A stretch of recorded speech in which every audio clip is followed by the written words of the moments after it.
What is this? Why does that one?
FAL or an AK? AK. It was FAL and an AK. Get right. Get the down right. That's why you lean into it? Because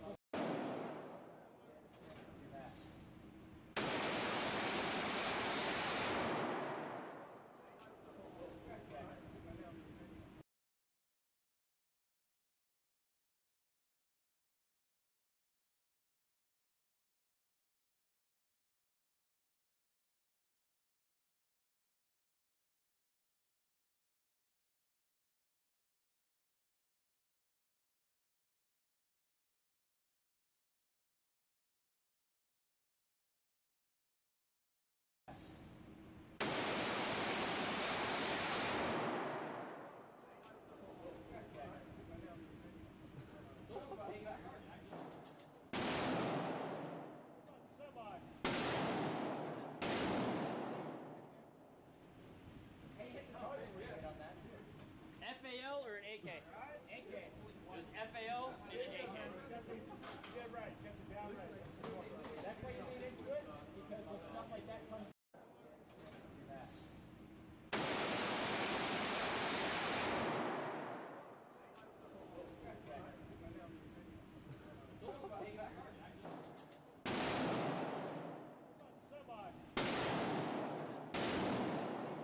These helicopter pilots made some mistakes and they ended up destroying 2 helicopters, and this could have easily been prevented. And in this video, I'm going to show you what mistakes they made and how all it took was a few minor oversights to cause this catastrophic.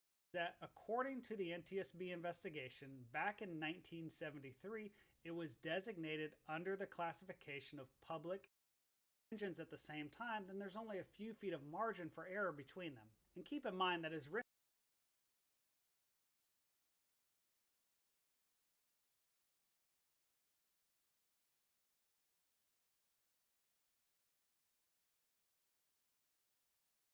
I'll show the rest of the video in a second, but first, Mark's biggest mistake is another hole in our Swiss cheese model, and you can see it in this image of the wreckage. His helicopter wasn't parked inside the yellow box on pad 1 where it was supposed to be, and he said the reason was because he knew he would be airborne in just a few minutes and Carol wasn't coming back soon. And he also said this was a common practice that other pilots would do because of poor water drainage on the pad and because of how close the fuel pumps are. However, according to Carol, in all her years of flying there, she had never parked outside of the box.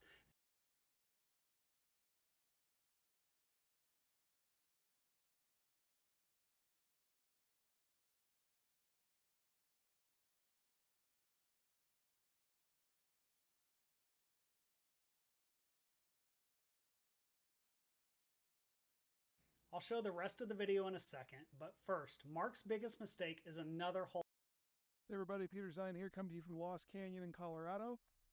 Today we're going to talk about what's going on with the Hamas situation. And the very short version is that this is a Hamas-Israeli fight, and no one else is going to get involved. The big players have all now kind of made their announcements either by action or inaction. Let's start with the most important one, and the only one who could really change the direction of the conflict, and that's Egypt.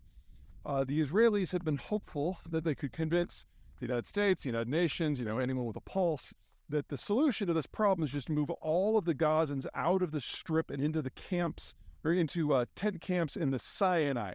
The Israelis have been trying to moved the Palestinians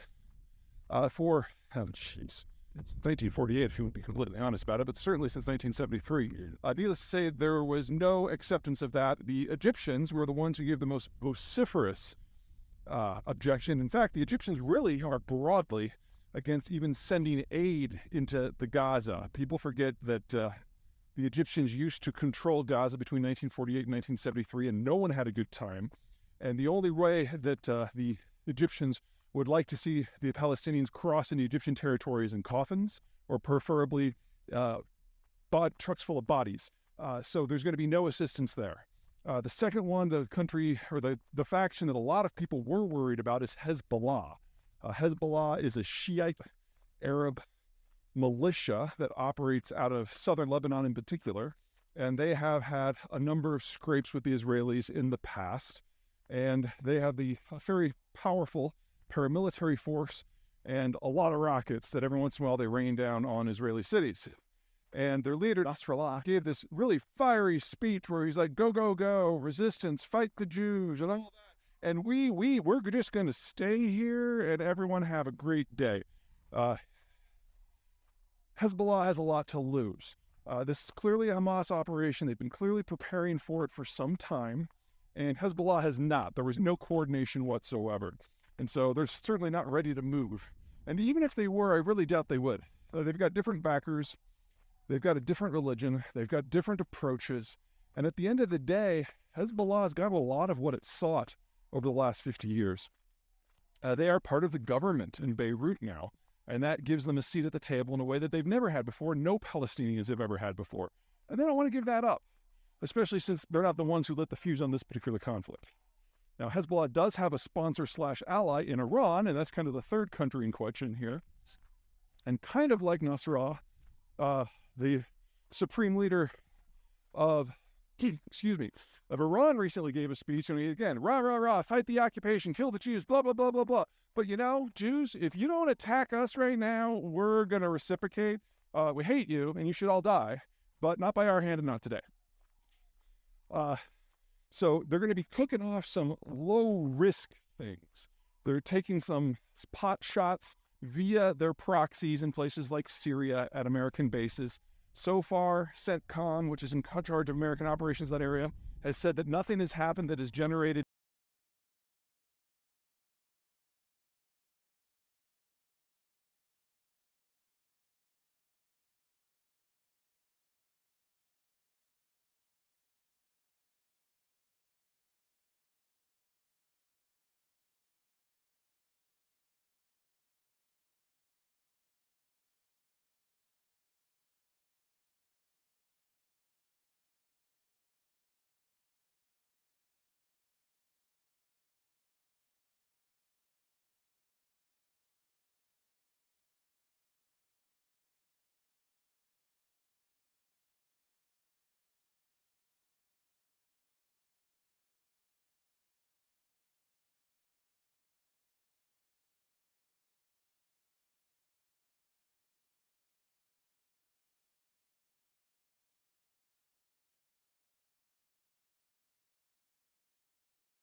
noticeable, meaningful casualties or damage. So the need to respond in the United States is relatively limited from a military point of view. And the Iranians certainly aren't going to risk a broader confrontation with the American Navy in the Gulf, which is like their sole source of economic income now, in order to defend a group that they have publicly denounced as apostates and animals and are worthy of only destruction. So they found it useful maybe to nudge Hamas into this on a timing issue. But at the end of the day, they're certainly not going to bleed for them. Okay, that's it from me.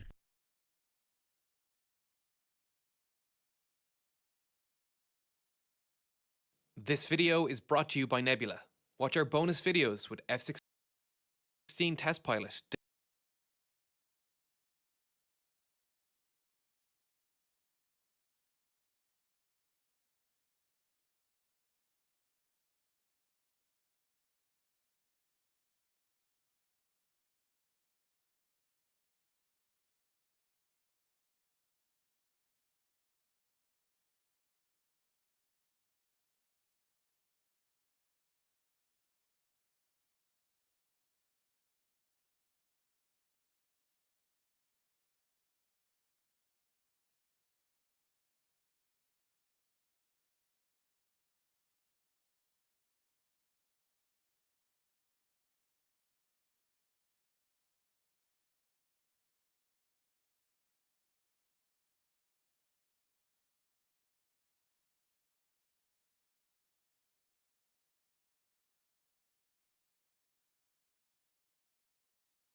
David Kern by signing up to Nebula for only $2.50 a month.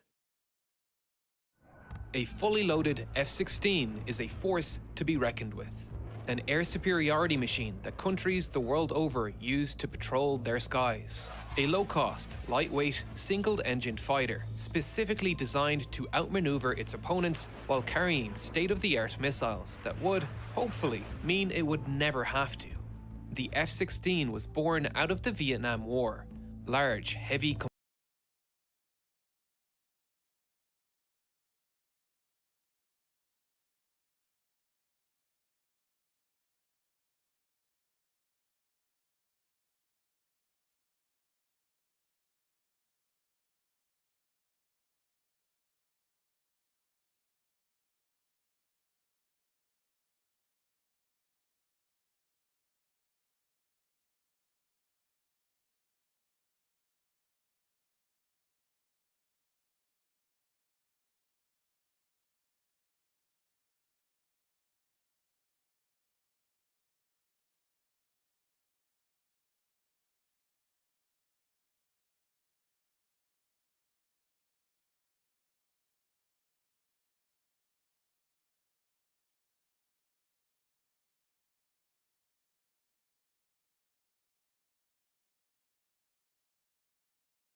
Well, I'm joined now by Dr. Jordan Peterson. Jordan, great to have you back on the programme. A lot has happened since you were last on just a few weeks ago. I want to start by saying that I'm wrestling with a lot of moral quandaries about this war, and I'm hoping that through our conversation today we might get to at least have some clarity about the moral quandaries and see if we can work out what we should be thinking about this, because I think it's very complicated and it's got to be nuanced, this conversation. Do you feel any moral quandaries about it? Well, I don't think you can have a war without moral quandary. I mean, a war is the consequence of an unsolvable moral quandary. And so it's not surprising that the conversation surrounding the war is full of moral quandaries, because if it was straightforward and simple, and if there was an easy path forward, then there wouldn't be a war. And so, I mean, I can tell you what I think is going on to the degree that you can reduce it to something quickly explicable. You know, I think Iran is desperate.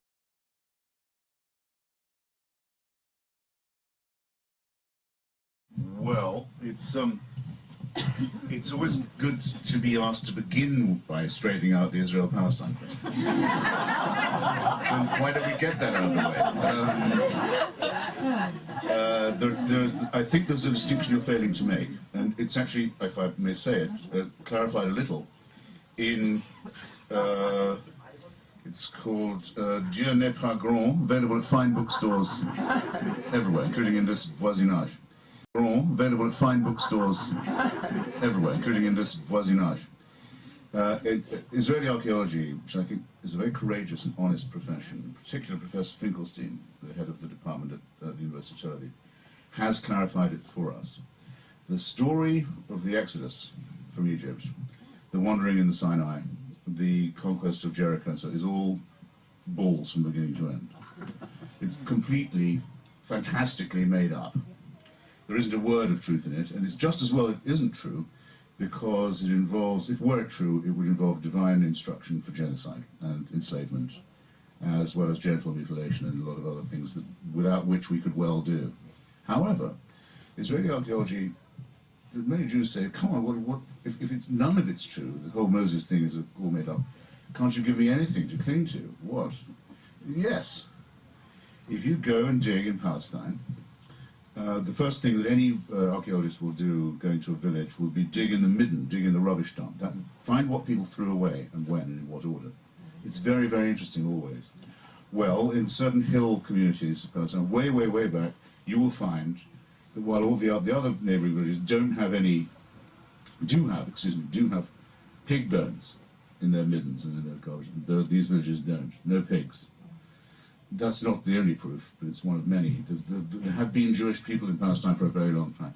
Their claim to the right to live there is as good as anybody else's and better than some. But the question is this, and it was posed by many Jewish spokesmen from the very beginning of the enterprise, when Herzl first mooted it. Do you want a state for Jews in Palestine?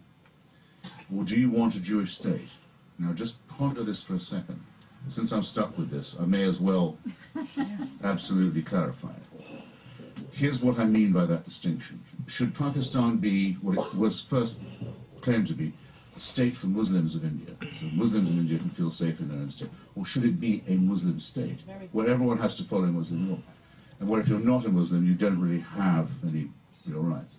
And that's the difference that Zionism attempts to blur, and I think it would be better off unblurred. What it was first claimed to be, a state for Muslims of India, so Muslims in India can feel safe in their own state, or should it be a Muslim state, where everyone has to follow Muslim law, and where if you're not a Muslim, you don't really have any real rights? And that's the difference that Zionism attempts to blur, and I think it would be better off unblurred. There you go. But of course, I mean, I need hardly add, no one else's religious claim to the land is any better. I mean, that goes with it. Ça va sans Dieu.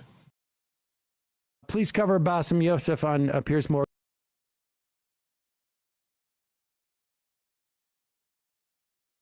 I'd better give you the straight answer. I think Zionism, the idea of building state of Jewish farmers on Arab land in the Middle East is a stupid idea to begin with. I've always thought so. My mother wanted to go and be a Zionist immigrant at one point. I tried to talk her out of it. It's been a thing in my family. I think it's a bad idea. I think it's a messianic idea. I think it's a superstitious idea. And I think so the idea of Israel's right to exist is... Well, no, now that it's there, no, most...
Zionism, the idea of building a state of Jewish farmers on Arab land in the Middle East, is a stupid idea to begin with.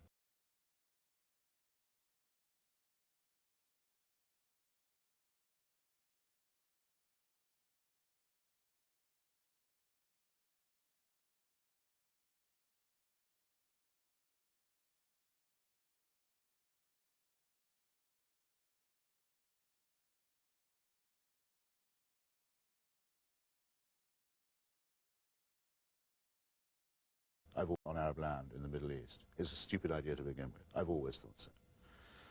My mother wanted to go and be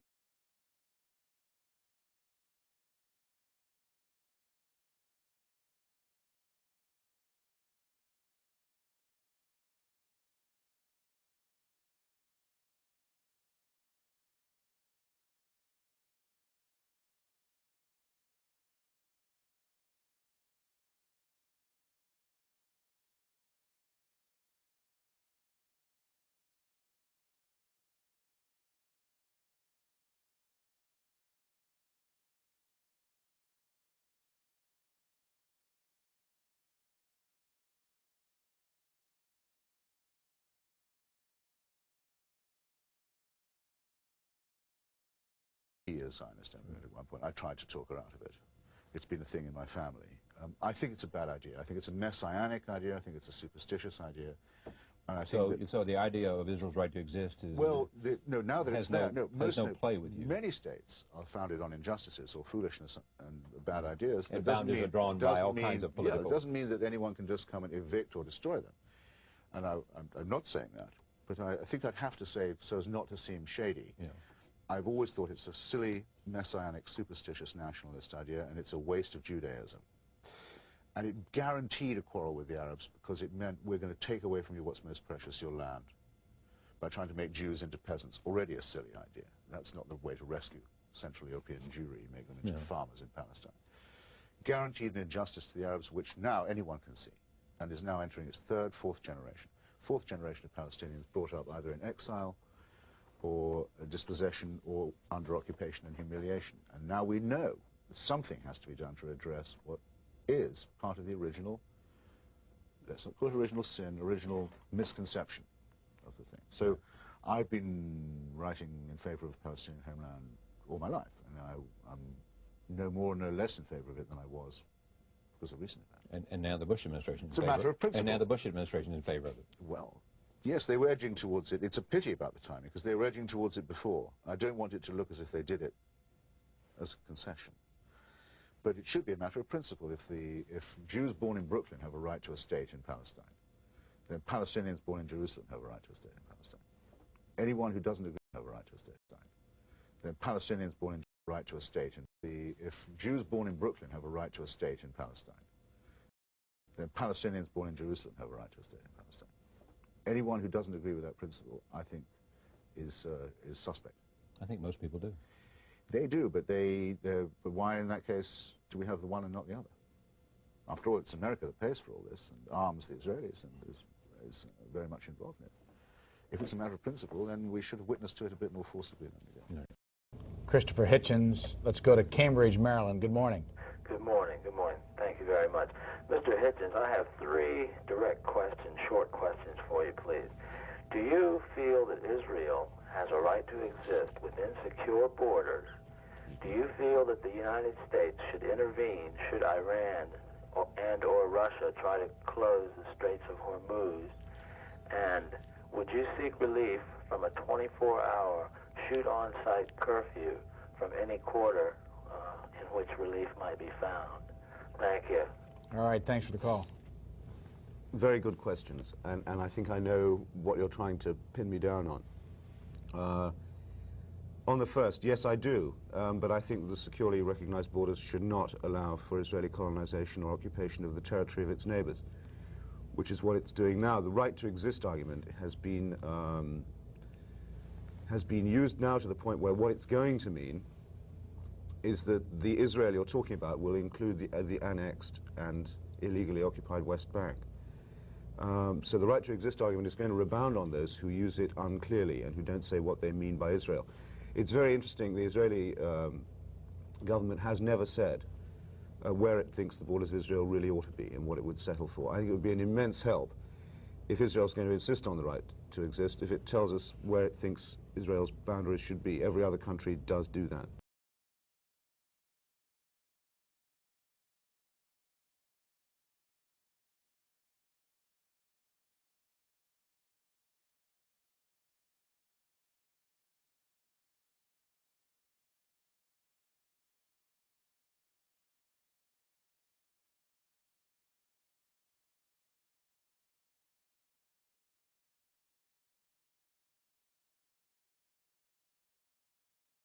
where it thinks the borders of Israel really ought to be. Where it thinks the borders of Israel really ought to be and what it would settle for. I think it would be an immense help if Israel's going to insist on the right to exist, if it tells us where it thinks Israel's boundaries should be. Every other country does do that. I'd better give you the straight answer. I think Zionism, the idea of building a state of Jewish farmers on Arab land in the Middle East, is a stupid idea to begin with. I've always thought so. My mother wanted to go and be a Zionist immigrant at one point. I tried to talk her out of it. It's been a thing in my family. I think it's a bad idea. I think it's a messianic idea. I think it's a superstitious idea. And I think so the idea of Israel's right to exist is... Well, no, now that it's there, has no play with you. Many states are founded on injustices or foolishness and bad ideas. And boundaries are drawn by all kinds of political... Yeah, it doesn't mean that anyone can just come and evict or destroy them. And I'm not saying that. But I think I'd have to say, so as not to seem shady, yeah. I've always thought it's a silly, messianic, superstitious nationalist idea, and it's a waste of Judaism. And it guaranteed a quarrel with the Arabs because it meant we're going to take away from you what's most precious, your land, by trying to make Jews into peasants. Already a silly idea. That's not the Judaism. And it guaranteed a quarrel with the Arabs because it meant we're going to take away from you what's most precious, your land, by trying to make Jews into peasants. Already a silly idea. That's not the way to rescue Central European Jewry, make them into farmers in Palestine. Guaranteed an injustice to the Arabs, which now anyone can see, and is now entering its third, fourth generation. Fourth generation of Palestinians brought up either in exile or dispossession or under occupation and humiliation. And now we know that something has to be done to address what is part of the original, let's not call it original sin, original misconception of the thing. So I've been writing in favor of Palestinian homeland all my life, and I'm no more, no less in favor of it than I was because of recent events. And now the Bush administration is in favor. It's a matter of principle. And now the Bush administration is in favor of it. Well, yes, they were edging towards it. It's a pity about the timing because they were edging towards it before. I don't want it to look as if they did it as a concession. But it should be a matter of principle. If Jews born in Brooklyn have a right to a state in Palestine, then Palestinians born in Jerusalem have a right to a state in Palestine. Anyone who doesn't agree with that principle, I think, is suspect. I think most people do. They do, but but why in that case do we have the one and not the other? After all, it's America that pays for all this and arms the Israelis and is very much involved in it. If it's a matter of principle, then we should have witnessed to it a bit more forcibly than we did. On the point of purchase, I'd like to take up on a single word, very important. You wouldn't say, would you, that the United States has no purchase on the government of Israel? No, I wouldn't. No. On the point of purchase, I'd like to take up on a single word, very important. You wouldn't say, would you, that the United States has no purchase on the government of Israel? No, I wouldn't. No. I mean, in other words, if the Israelis are going to continue to build settlements in an identifiable, just a single suburb of Jerusalem, where most of the Arab population can produce documents proving they've owned their homes since before the British Mandate, if American policy can't purchase on the government of Israel? No, I wouldn't. No. I mean, in other words, if the Israelis are going to continue to build settlements in an identifiable, just a single suburb of Jerusalem, where most of the Arab population can produce documents proving they've owned their homes since before the British Mandate, if American policy can't get them to stop building in that one identifiable suburb of Jerusalem, then there's no such thing as leverage or purchase. And Obama went to all the trouble to point out that this is a terrible thing. He should have said more than he did, in my view, that it's theft as well as an obstacle to negotiations, and then walked away from that. So that a punk government like that of Netanyahu, under the influence of a ratbag religious party, the Shas party, crackpot Orthodox party that happens to run the Ministry of Housing, is allowed to humiliate the United States, not just in the person of its vice president, who was there at the time, but its president and its Congress and its voters. And immediately the president backpedals, and now he's being attacked by some leading American Jewish organizations as being, in principle, anti-Israel. So he's had a fight with one of the Democratic Party's most important voting blocs. He's done nothing for the Palestinians, and he's made himself look like a jerk. This is not impressive. But when was American policy in the Middle East impressive? Well, actually, I'll give you an example. When George Bush Sr. Said to the Israelis, if you go on like this, I will ask Congress to suspend your loan guarantees, I thought that was extremely impressive. And so did everyone else in the Middle East, and it led to the nearest we've ever had to a proper peace conference. That was in Madrid. Bill Clinton chose to run that year from the right against Bush, saying that he thought Bush was being soft on Cuba, just like Kennedy. Thought Eisenhower and Nixon were being soft on communism in Cuba, and also from the right on Israel, saying if he was president, the Israelis would not be subjected to this kind of pressure. So the last time that there was an impressive American policy, it was a Republican administration, and it was undone by the hero of every liberal in this room.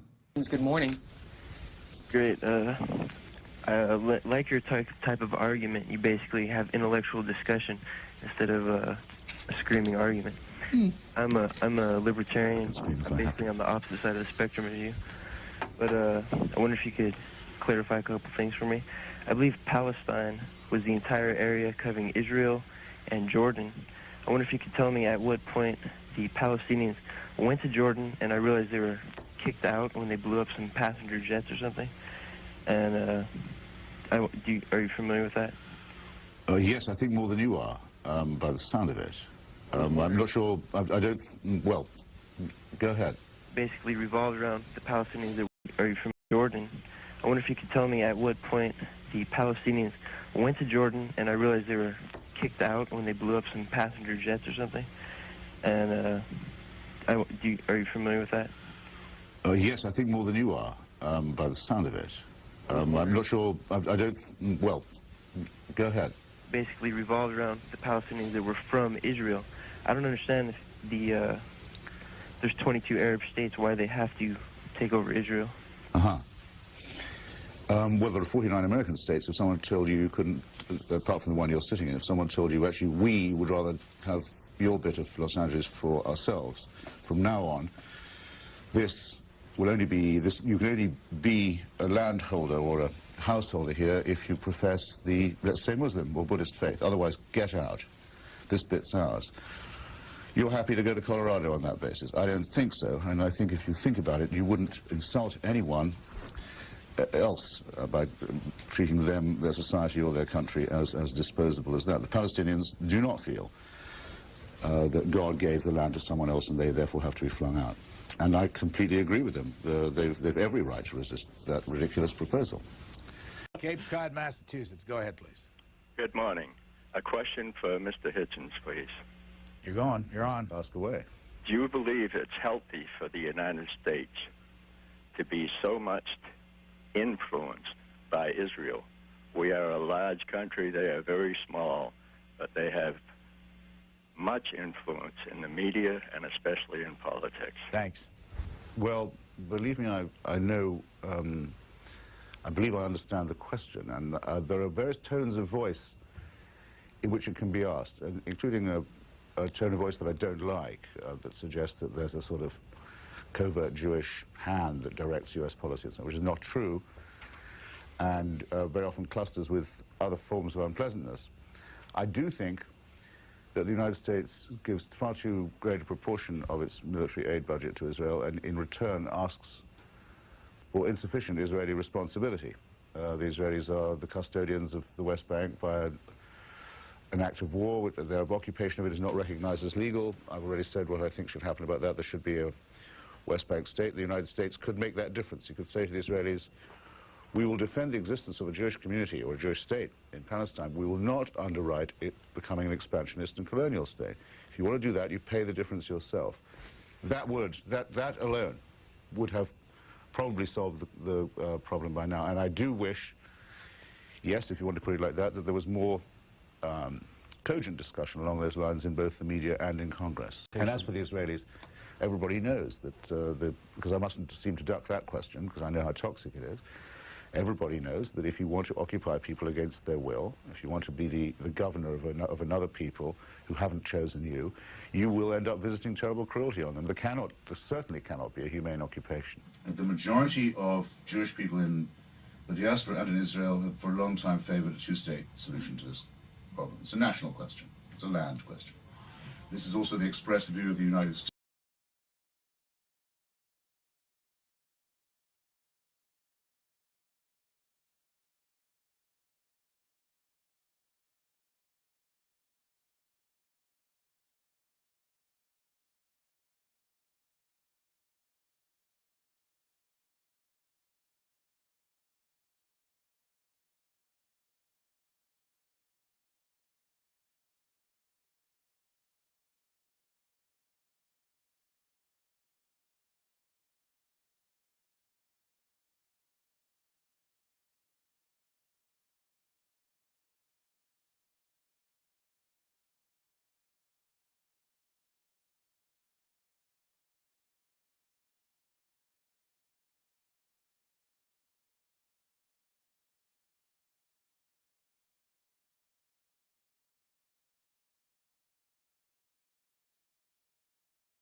And by the way, watch this. It's not the Palestinians, it was the Arabs who denied the land, the partition plan. It was the Arabs, the Arab leaders who decided to reject the plan.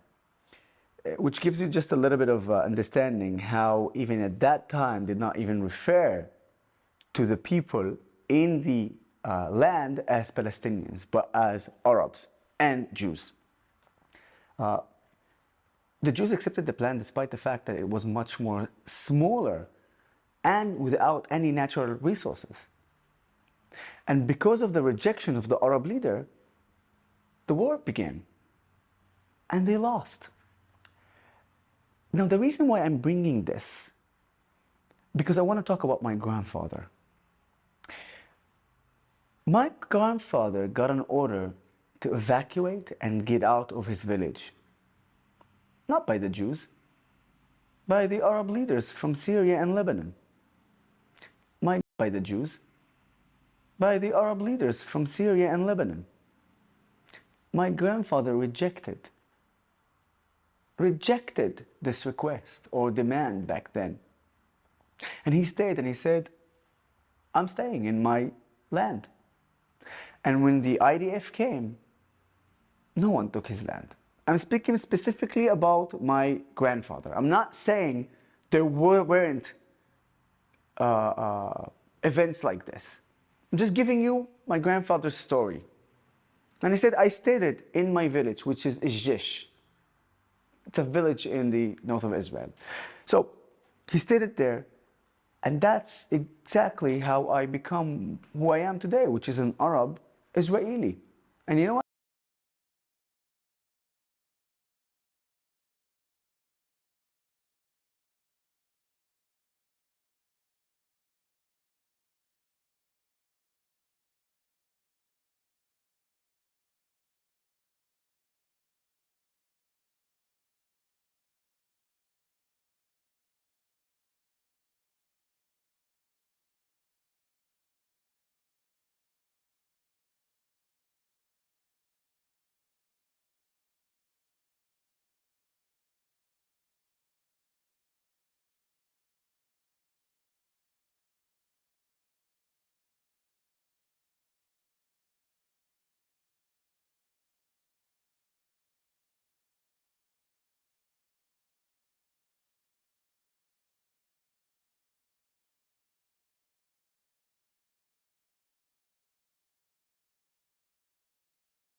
States Congress, of American Jewry, of the United Nations, of the European Union, and of the Palestine Liberation Organization. It's what the majority of people involved in this dispute want. Why can't they get what we all want? Why is it made impossible? Because in both communities, the veto is held by the party of God. In the first case, by the Messianic settlers, who think that by establishing fait accompli by violence and stealing other people's land in the name of the Jewish people and in the name of God, they can help to bring on the Messiah. If only, they say, we could get all the Arabs out of this area and all the Jews in, gathered, then the Messiah would come, finally, after such a long, sweaty wait. ואנחנו הבנים של עם ישראל, אנחנו הבנים של יעקב. ברצונו הקדוש ברוך הוא נתן לנו, ברצונו הקדוש ברוך הוא נתן לנו. שיבוא משיח, בן דוד, אתם כולכם, תצלם רגע את כולם, תצלם את כולם. אתם כולכם, אתם תהיו עבדים שלנו, אם תהיו ראויים, אם תתנהגו יפה. אתה רואה את הציצית הזאת? על כל ציצית אחת כזאת אתם תתפסו, ואתם יודעים שזה האמת. אז עכשיו, כדי שיהיה הכל בשלווה, ואנחנו רוצים שיהיה בשלווה, חצי. אני גם רוצה לזרוע. Jewish and Arab states. The state of Israel was created in 1947 as part of a UN plan to partition the area known as Palestine into separate Jewish and Arab states. After the 1948 Arab-Israeli War, the borders between Israel and Syria Egypt, Lebanon, and Jordan changed. A temporary demarcation line, known as the Green Line, divided Israel and Palestine.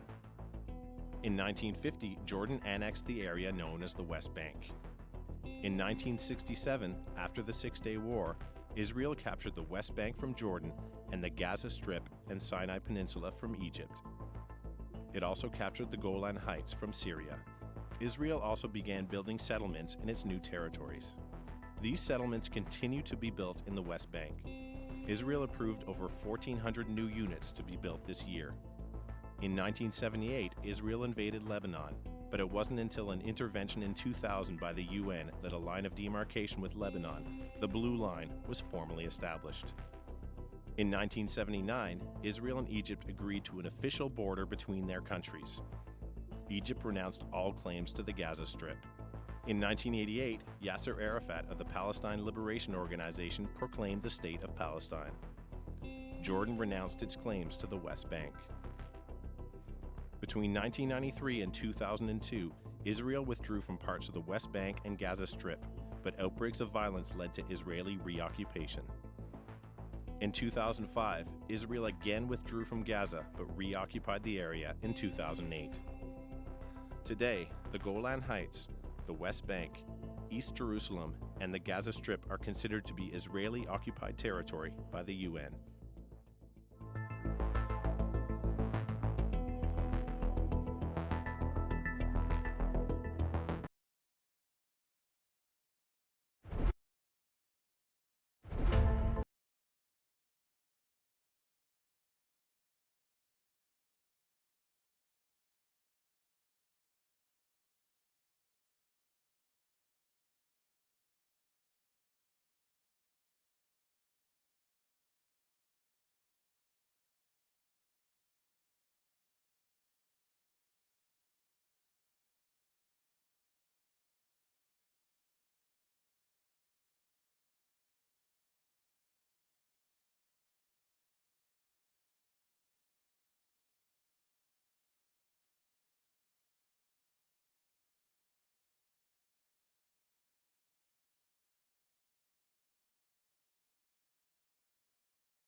Can be contained even without nuclear weapons. I think there's a confrontation in our future between our civilization, I'll say that without embarrassment, the world that at least respects, if it doesn't always practice, the rule of law, and that has devised certain forms of diplomacy and certain systems of arms control to which the Iranians are legally signatories, and a regime that has the clearly expressed ambition to break out of and to trample all those conventions. We already see it in the threats to their Arab Sunni neighbors in countries like Bahrain, in their export of violence, as far away as murdering Jewish community leaders in Argentina, or Kurdish exiles in Berlin and Vienna, for heaven's sake, or a novelist friend of mine living in London writing fiction. I think they've asked for a fight and should know that on those conditions they certainly will get one. I was at the Hezbollah rally, well, so were you, in Beirut a little while ago, and I couldn't but notice that the party symbol of Iran's main client in that country, Hezbollah, is now a nuclear mushroom cloud. In cartoon form, the cartoon is made up of words which, when decoded, constitute a threat to the Jewish state, the Jewish people. Well, I wouldn't want to look back and think, I wonder if I should have paid attention to a threat like that. You may say one is alarmist. I could give you also all the reasons why that could be a bluff.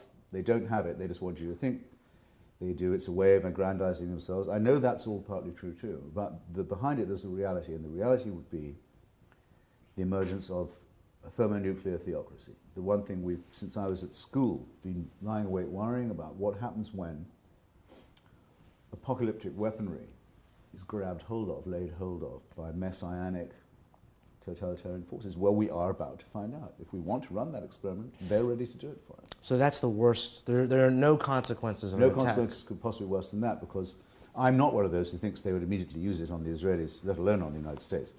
I think they want it for purposes of blackmail, principally against other Muslims and non-Persians in the region, or at least initially. The mullahs have a great racket, bleeding their country dry and running it into the ground and sucking out the surplus. Most of them don't want to give it up. But it doesn't mean that a later regime wouldn't be much more extreme, and they'd have the same weapons. So we have to take that into account. But in the meanwhile, we'd have to live in a world where, per force, we were polite and accommodating and agreeable to these characters. And I decline to live on those terms. I won't do it. The best speech made by Churchill on the most overused example, of course, of this kind of compromise. But still, I think the best and one of the least known, as he finally said in one speech, it's not that one objects particularly to any one policy, internal or external, of the Hitlerite regime. It's that you basically don't want to live on the same continent as them. You don't want to be breathing the same air. And in the long run, in fact, you aren't going to be able to. One of you is going to have to yield. There is, and I think should be, so I'm glad there is, a radical incompatibility between a civilized world order, which aspires at any rate to democracy and free exchange, and totalitarian, expansionist, fanatical regimes. Did the overthrow of Saddam Hussein strengthen the Iranian regime, or is that question moot if they're simply next on the list?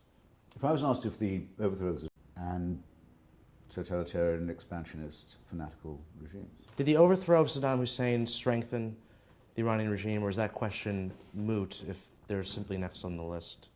If I was asked if the overthrow of the Saddam Hussein regime had the effect of strengthening the Iranian one, I think I'd have at least 2 or 3 replies. One would have to be yes in the short term. It gives it access to an audience of co-religionists within Iraq, who are by no means its puppets, but over whose leadership it does exert influence, not all of it financial, but some of it. On the other hand, it gives them the knowledge that on their near-abroad frontier, as with their Afghan one, there are forces that are keeping an eye on them, namely ours, and we're as near to them as they are to us, if you see what I mean. Bear that in mind too. I have some reason to think, from talking to Iranian dissidents both in Iran, where I've been, and in the diaspora, that when the Iranian people see free elections taking place in which Shia voters, they're not all as sectarian as that, but let's just keep it to that, and Shia parties compete against one another, they're not completely unimpressed. They don't want anyone to think, of course, that they would take in Arab countries. Complex US fighters like the F-4 Phantom were the norm, but the F-4 found itself in peril frequently, at a significant disadvantage when taking on the smaller, maneuverable Soviet-made MiGs of the Vietnamese Air Force, like the MiG-21. The MiG-21 was a small, single-engined, lightweight aircraft with thin delta wings. The F-4 was fast, flying up to Mach 2.2, travelled further, and carried more missiles, with a powerful radar. But its lack of maneuverability at low speed, poor pilot visibility, and easy identification due to jet engines that billowed black smoke trails made it vulnerable to sneak attacks from the Soviet interceptor. MiG-21s frequently flew close to the ground, under radar, and ambushed incoming F-4s, making a single attacking run with their ATOL infrared guided missiles, and then using their low-speed maneuverability to outturn and escape. From August 1967 to February 1968, US losses in Vietnam were staggering, losing 18 aircraft while downing just 5. For a nation accustomed to absolute air superiority, something was off. The MiG-21's introduction in 1966 forced the US to adapt. Its large heavy fighter bombers, while useful, were at a disadvantage against these smaller, cheaper planes, and something needed to be done. The Red Barn study, commissioned by the US military, began to identify and address the tactical and technical issues causing the heavy losses that both the US Navy and Air Force were experiencing in the Vietnam War. And their findings led to the development of one of the world's most ubiquitous fighter planes, a plane designed with a new physics-based doctrine at its core. Entering service in 1978 and standing the test of time, It is now confirmed that the aircraft will be entering the battle for Ukraine's freedom, taking on the modern-day counterparts of the MiG. This is the insane engineering of the F-16. The F-16 was built from the ground up with this classified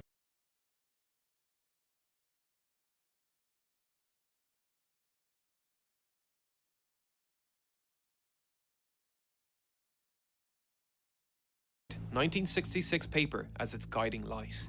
A paper full of mathematical models, graphs, and equations designed to answer one question: how to win a close-quarters dogfight.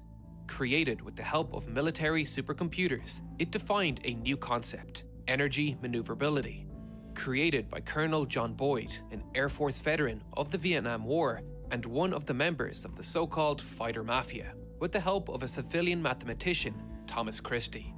These graphs were the basis for defining a plane's maneuverability through its full range of speeds: Mach number on the x-axis, turn rate on the y. A theory underlined by the management of both kinetic and potential energy, speed and altitude. In order to change direction, a fighter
aircraft must trade energy from these reservoirs, and doing it as efficiently as one of the members of the so-called fighter mafia, with the help of a civilian mathematician, Thomas Christie.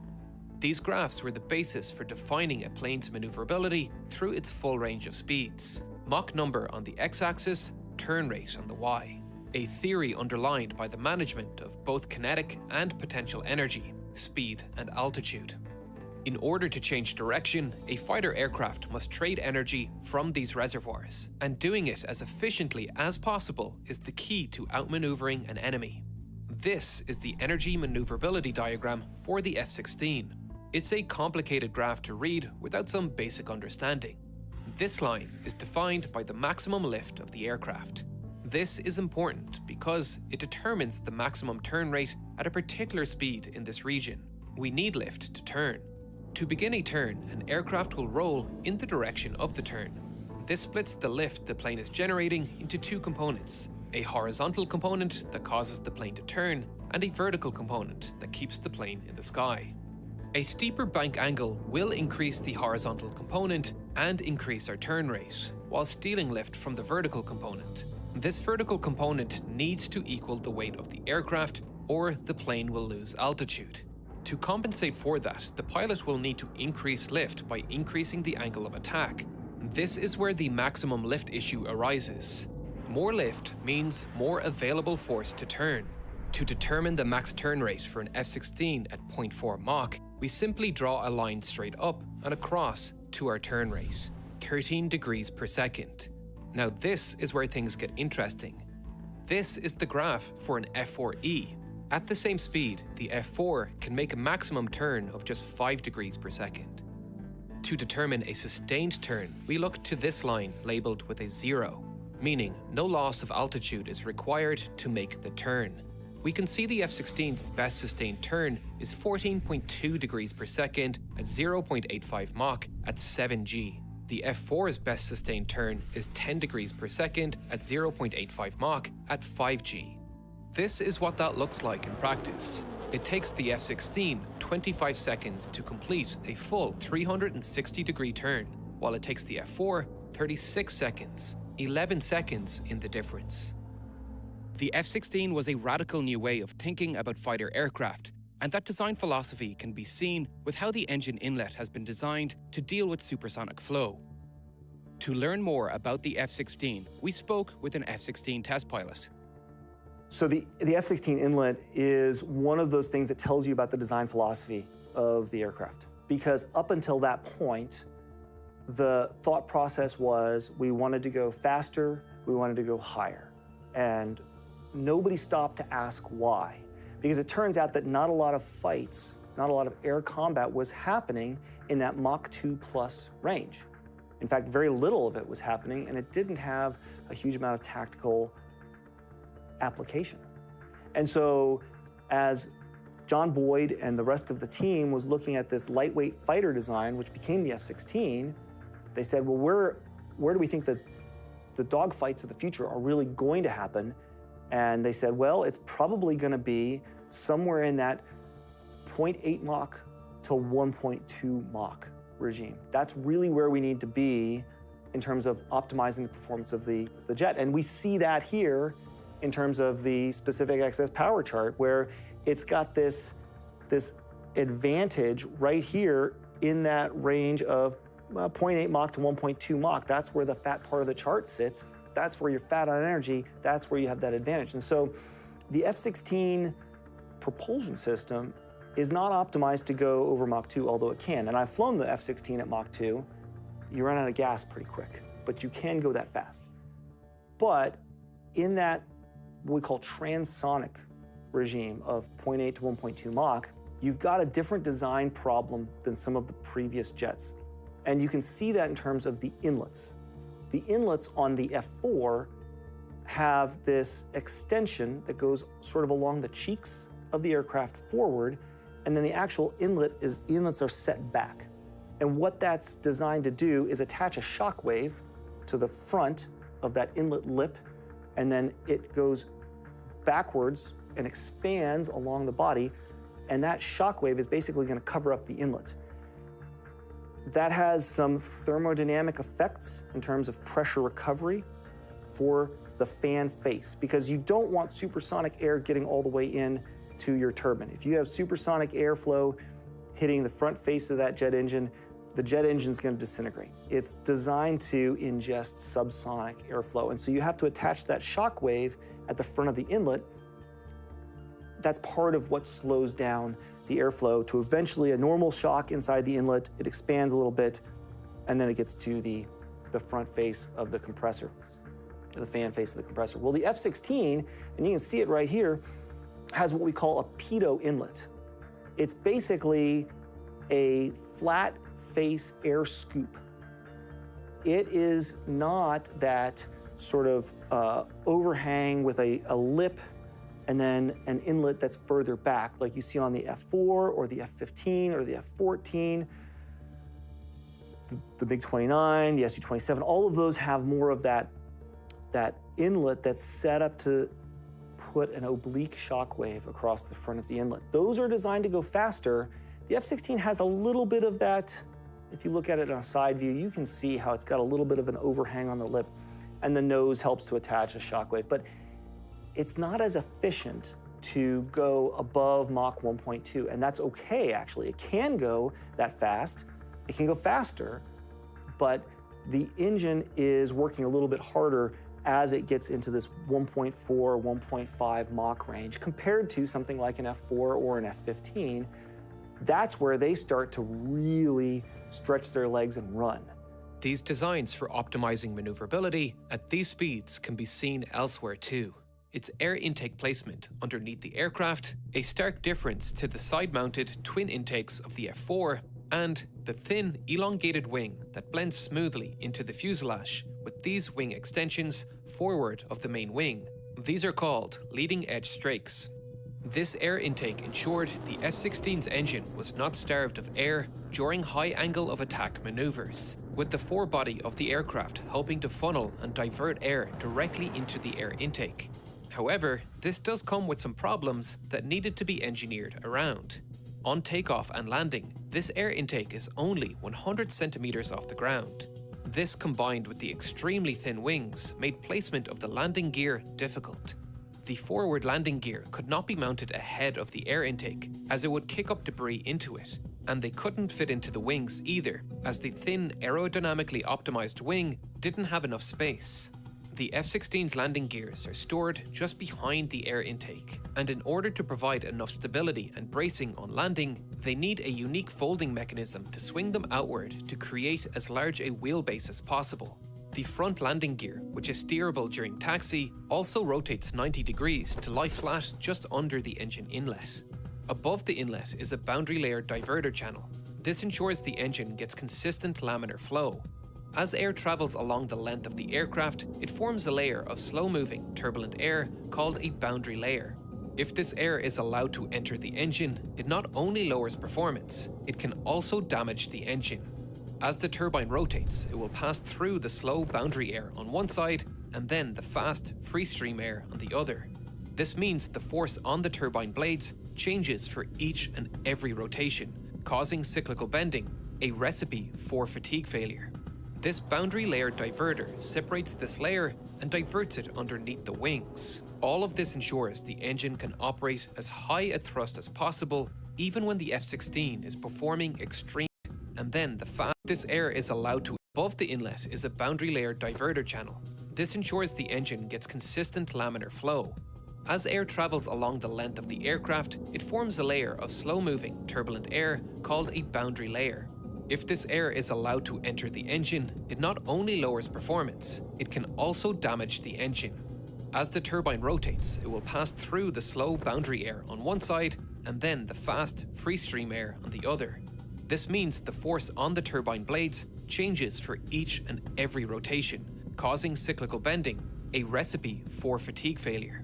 This boundary layer diverter separates this layer and diverts it underneath the wings. All of this ensures the engine can operate as high a thrust as possible, even when the F-16 is performing extreme maneuvers, which is exactly when it is needed most, as the plane bleeds energy to produce lift.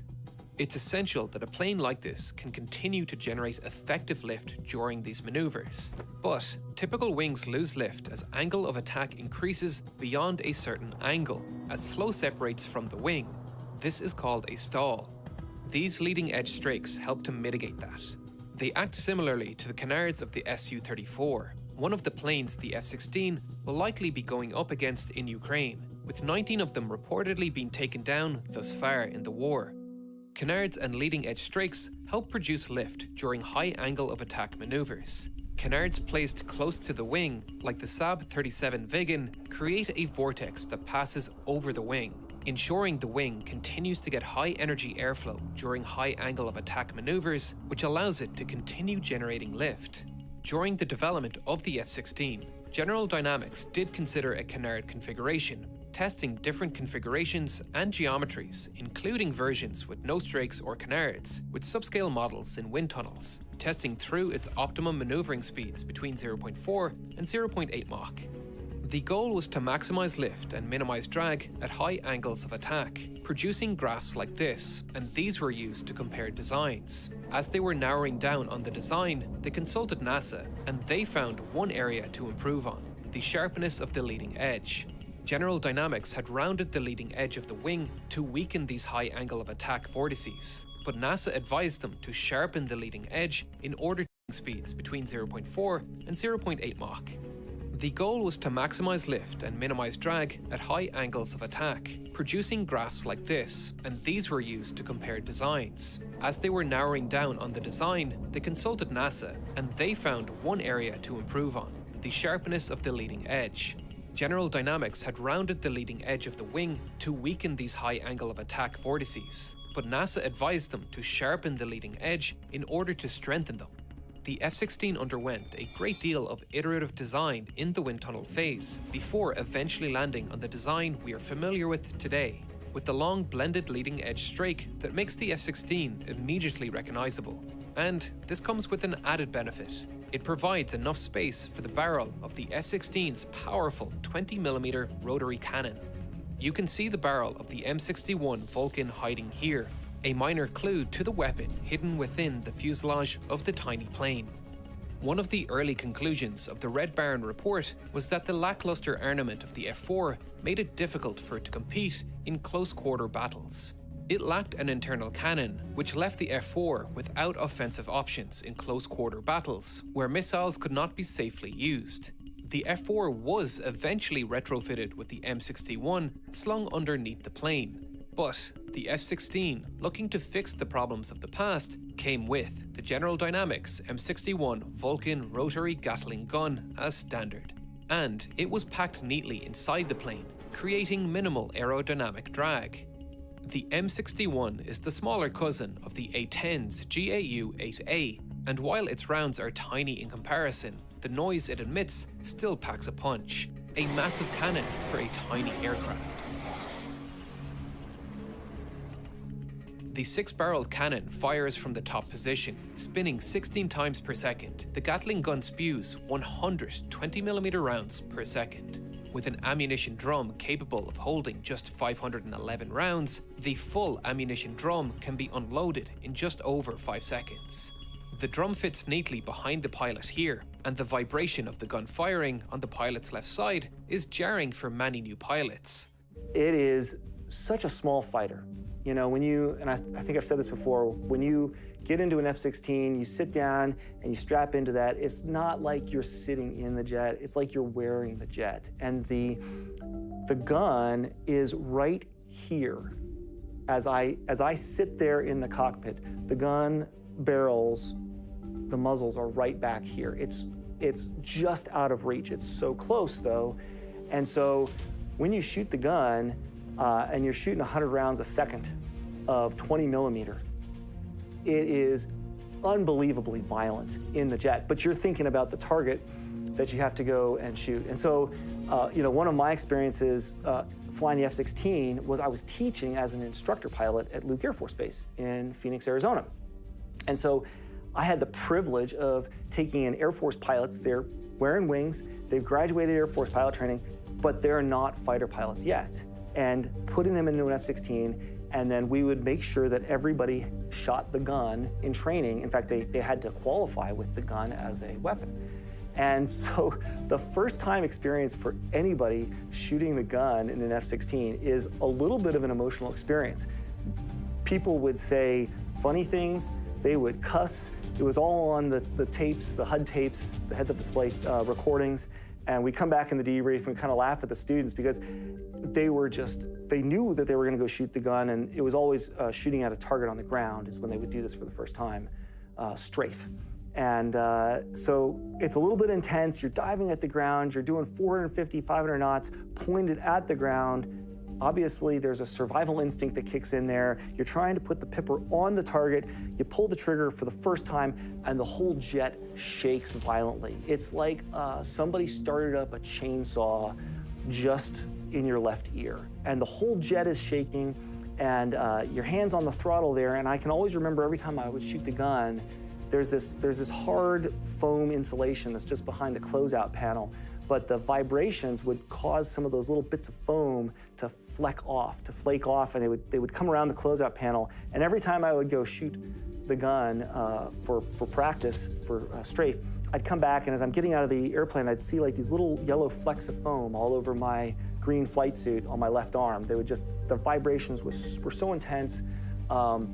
You get used to it after the first time you shoot it. It's a little bit of an emotional event, and after that, you're focused on, I need to put those rounds on target. So the F-16 is incredibly well integrated as far as a weapon system with that gun. And I will tell you that both for air-to-ground and also for air-to-air, the gun sights on the F-16 are incredibly precise, and even with dynamics on the aircraft, even under maneuvers in terms of air-to-air shoots where we're shooting at a banner. There's not been a lot of actual air-to-air dogfighting with the gun in recent memory, but the F-16 is incredibly accurate when it shoots at air-to-air practice targets, to the point of it's almost not even fair. It used to be kind of a scoring, kind of a skill thing, and now you can just park the Pipper on the target, open up, and it just shreds anything you point it at in terms of an air-to-air target. And then in terms of air-to-ground, you can be extremely precise with it. It's not quite a laser beam, but you can be extremely precise, and there's even ways that you can couple up other sensors on the aircraft and share information, even in a at-night, blacked out type of close air support role. You can hit what you want to hit on the ground. All from a gun hidden away inside the tiny fighter. If we follow this leading edge strake down the wing, we come to another device designed to increase lift at high angles of attack, the leading edge flap. It deflects downwards during high angle of attack maneuvers to delay stall, allowing air to remain attached to the wing surface. When performing a sustained turn at 0.9 Mach at cruising altitude, it increases lift by 18%. And it just shreds anything you point it at in terms of an air-to-air target. And then in terms of air-to-ground, you can be extremely precise with it. It's not quite a laser beam, but you can be extremely precise, and there's even ways that you can couple up other sensors on the aircraft and share information, even in a at-night, blacked out type of close air support role. You can hit what you want to hit on the ground.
OBE, yes, one bankrupt is enough.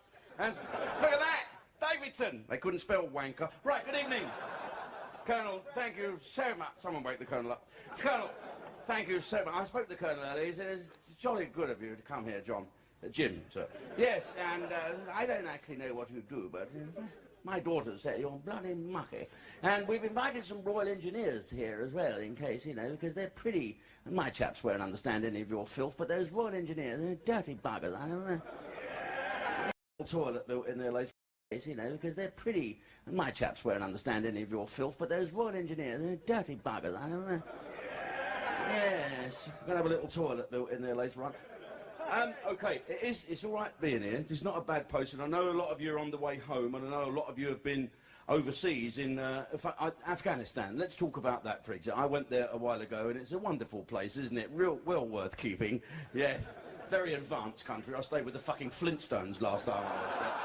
Yes, it was quite amazing. Watching the US Air Force turn big rocks into fucking little rocks for no... No, oh, God, we can turn big rocks into little rocks. Oh, we got stuff, does this, does that, takes photographs. Oh, my God, we can even hit fucking rocks without even a pilot. And we fly from Los Angeles. Wankers. And... No, actually, that's not true. I did not watch Americans turn big rocks in it. Actually, whenever I saw an American plane, fuck that, I used to run like mad. I don't know about you. What colour is their flag? It ought to be blue on blue, shouldn't it? And,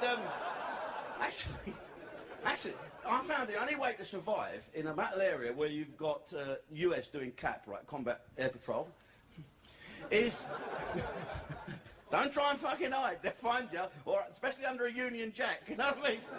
The Welsh flag put the dragon in our guards, the dragon, shoot that motherfucker! All right, give me the St. George medal, I shot a fucking dragon. I was in Wales once, you know, and I poked this fucking bird, and I met her mother. And her brother said, oh, he said, sorry about mother, really? He said, you've seen the dragon on the Welsh flag, now you fucking met it. The way... Hello, chaps. The way... Yeah, the cavalry officer, like, the only one... Yes. Sitting correctly, I've noticed that, RSM. You boys who pay attention to our cavalry officer, he sits ramrod fucking straight. Well, you would keep your arse square to the fucking seat in the little tank, wouldn't you, really? The best thing to do, here we go, if you're in Afghanistan or certain areas where the US are providing air forward thing... The best thing to do, here we go, if you're in Afghanistan or certain areas where the US are providing air forward thing, drop my foot and fall a bit, is to dress up in a fucking black turban with all the gear people... Monica Lewinsky. It's like the Prime Minister of England standing down saying, oh, actually, I'm going to stand down now, but my missus is going to have a go. She's like that. Fucking mad.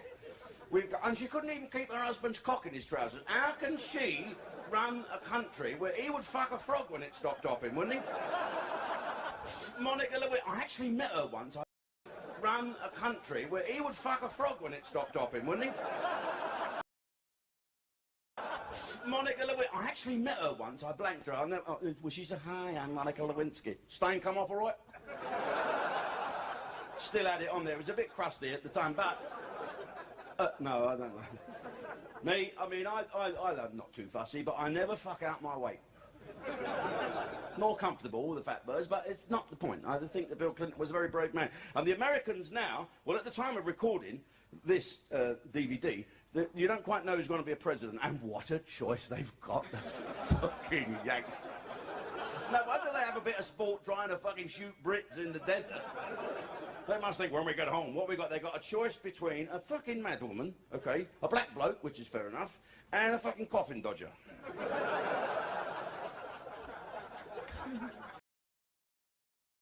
How old is Senator McCain?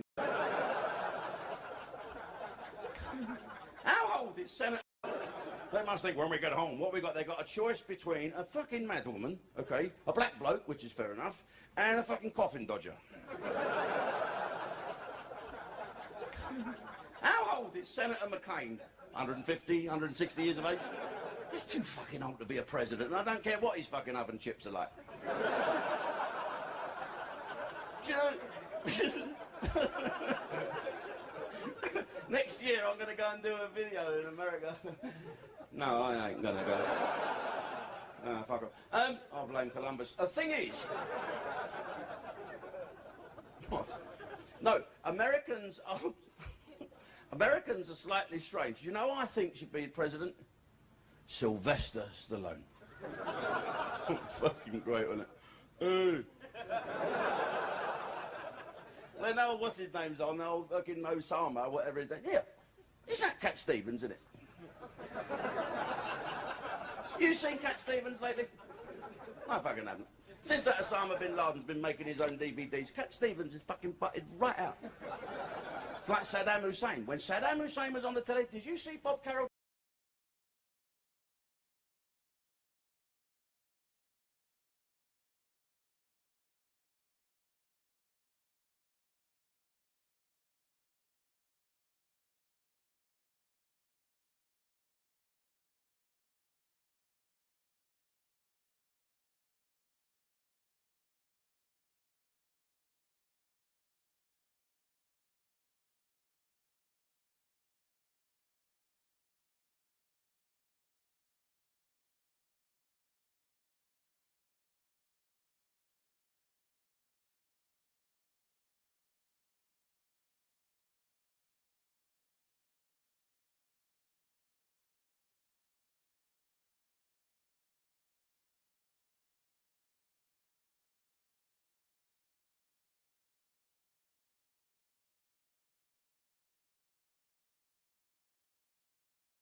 Shells massacred.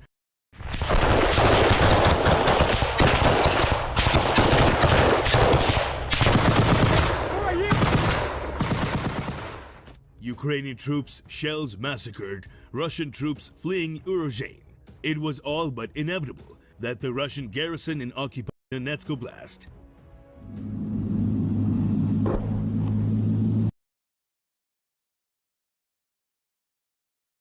road and the fields abutting it.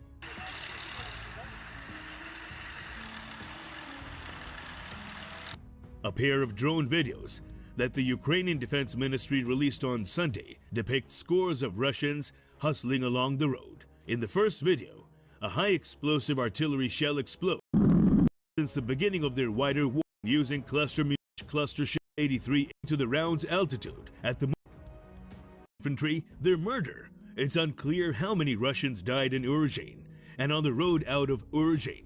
Scores, hundreds, either way.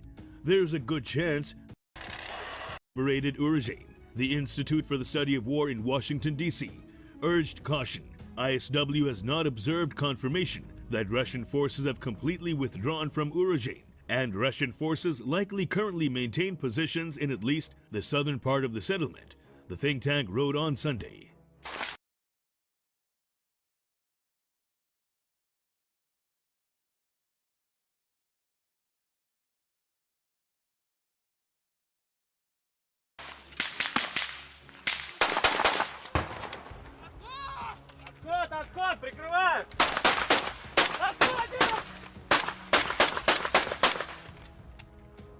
Whether the Russian information space is seizing on Ukrainian gains in Uruzhain to highlight poor Russian morale and command challenges in the area.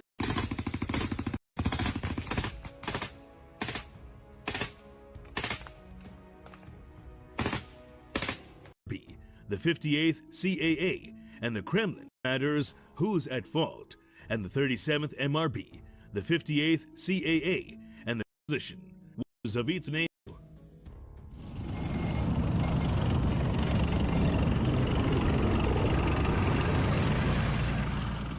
Ukraine, the Zaporizhia and Kherson sectors. Deputy Defense Minister Hanna Maliar said, referring to two southern regions, that Moscow claimed to annex Novodonetsk.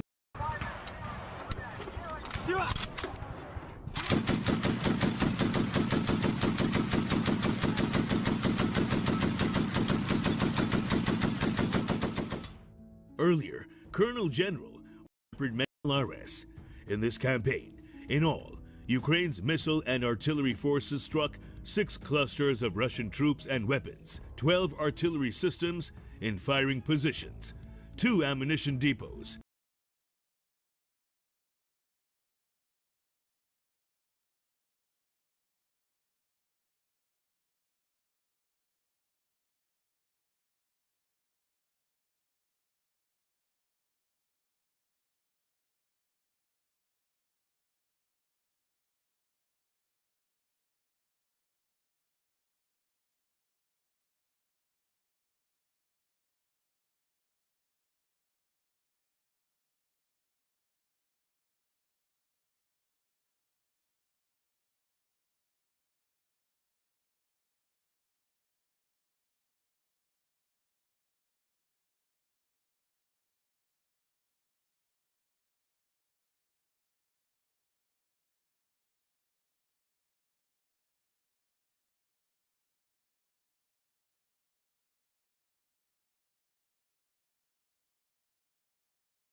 emojis and spit the fucking dog. Sylvester Stallone made a good president. A real good one, I think. Arnold Schwarzenegger. He might have to change his name a bit, I think. No. Because of politically correctness, you know. You get some black guys coming up. Hey, man, you're the governor. What's your name, man? Schwarzenegger. Okay, Schwarzenegger, no need to fucking call me that, you motherfucker. Politically correctness drives me mad. Does it drive you mad? When the first thing you've got to take to battle, right, is a lawyer. You can even be arrested for shooting people. What's the fucking point of that? When you're away in a war, anyone that's not wearing your uniform, fucking shoot them. Say the Yanks did it. Oh, you fucking believe you straight away. Up in the court in The Hague, there'll be the man from this judge. You say, now we got this man from here, the Welsh, here the shagging all the dragons here, for in The Hague, for the shooting all the bad flip-floppy, scrusty people. And now, I know it is terrible in England now because the politically correct people now, the sniffer dogs at the Heathrow are not allowed to sniff the people wearing the burqa. Well, that's good for the dogs because the burqa's been on quite a while and the Jack and Danny chucking up really bad.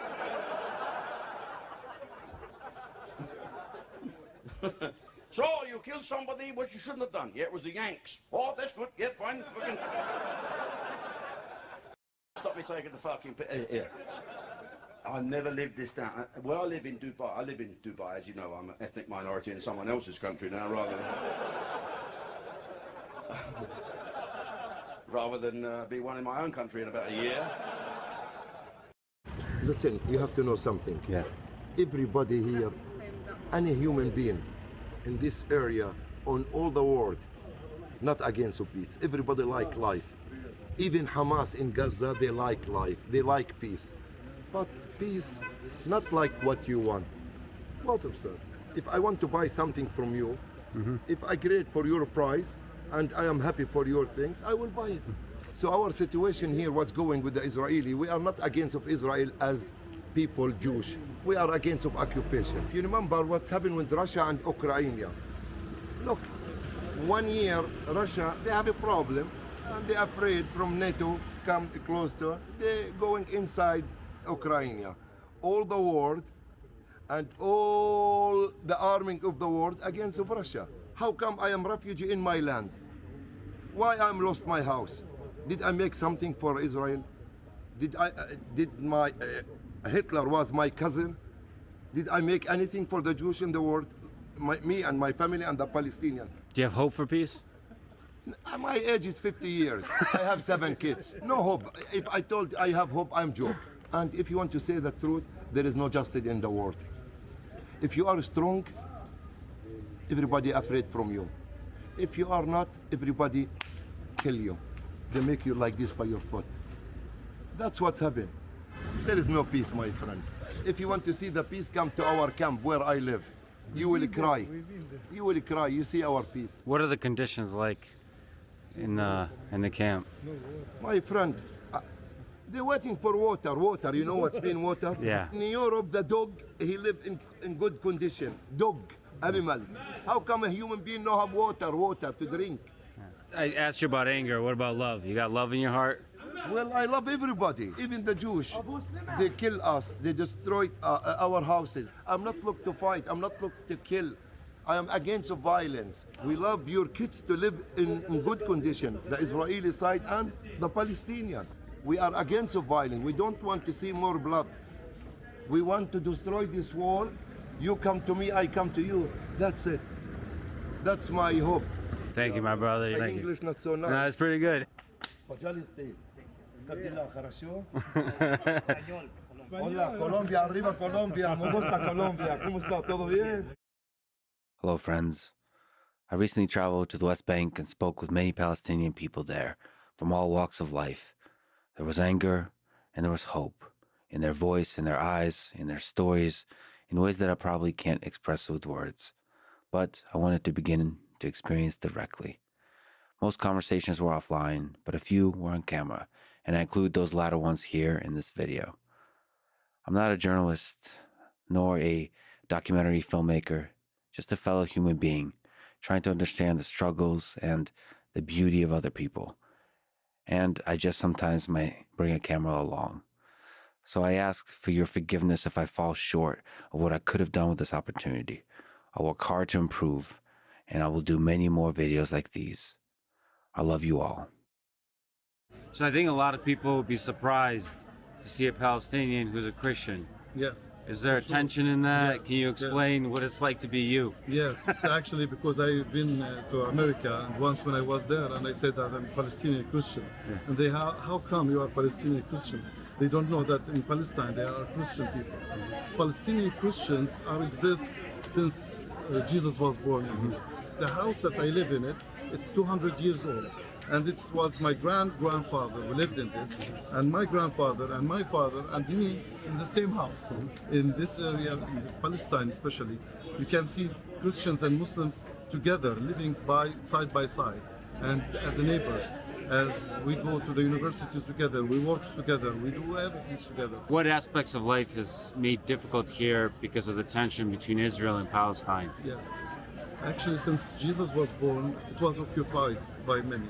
Till now, like occupation after occupations, we passed Palestine through the Turkish, the British, Egyptian, Jordanian, and that was the last is the Israeli. So there's quite a bit of tension between the various religions here. Yes. What gives you hope for the future? That's right, yes, because, Christianity, Muslims, and Judaism, and which means that all praise the Lord. This makes me feel very happy because I'm not a judge to judge the other religions. I'm just praying, and God will judge everyone as what he believes. But the most important thing between the three major religions is just to have love. First of all, how long have you lived here? My father was second generation refugee. I'm a third generation. And my grandfather first to leave in 1948. What does it mean to be a refugee? Refugee, that's a long story. Palestinians, they became refugees in 1948 when, they lost their homeland. They became refugees. A lot of them live in Jordan, Syria, Lebanon, and everywhere in Palestine. Palestinians get divided to West Bank, Gaza, East Jerusalem, Jordan Valley. Do you have hope for peace in the region? Of course, I do have hope because nothing lasts forever. You know what that means? Nothing lasts forever. We are not alone. We have a lot of solidarity from the Jewish community, from the Christian community, from the whole world. But something to do with the governments and politicians. They are, trying to control over. One state, equal rights, equal citizen, because Jews, Christians, and Muslims, they have always lived together during the British Mandate, during the Ottoman time, for decades. The only hope for people to live peacefully together, it's related to one word, which is occupation. If the occupation ends, there's no reason for Palestinians to fight. There's no reason for Palestinians to throw rockets. But people, I think they have a legitimate right to resist. Palestinian people in general, they're nice people, not what the media says about us. It's crazy. When you resist, they call you a terrorist. It's a crazy world that we live in. We are in the 21st century and we're still occupied. So one day, that's why, again, I started saying... Nothing lasts forever? Exactly. Eventually, this occupation will end, and I do believe that history is repeating itself, but it seems to me people, they didn't learn from the history, Right? People who get the power, they want to just keep going on, But at least we are not alone in this damn world. How long have you lived here? I lived in this city, I born in this city. Since I born until now, I grew up in this town. Is there a lot of people that have anger towards Israel, hate towards Israel? I will give you an example. Like if someone come to fight your family and to enter your home, you will stand closing your hand. If someone killed your brother, killed your father, you will be easy. You will be as super crazy. This is what's happened for the Palestinian. A lot of Palestinians was killed for no reason. What gives you hope about the future here?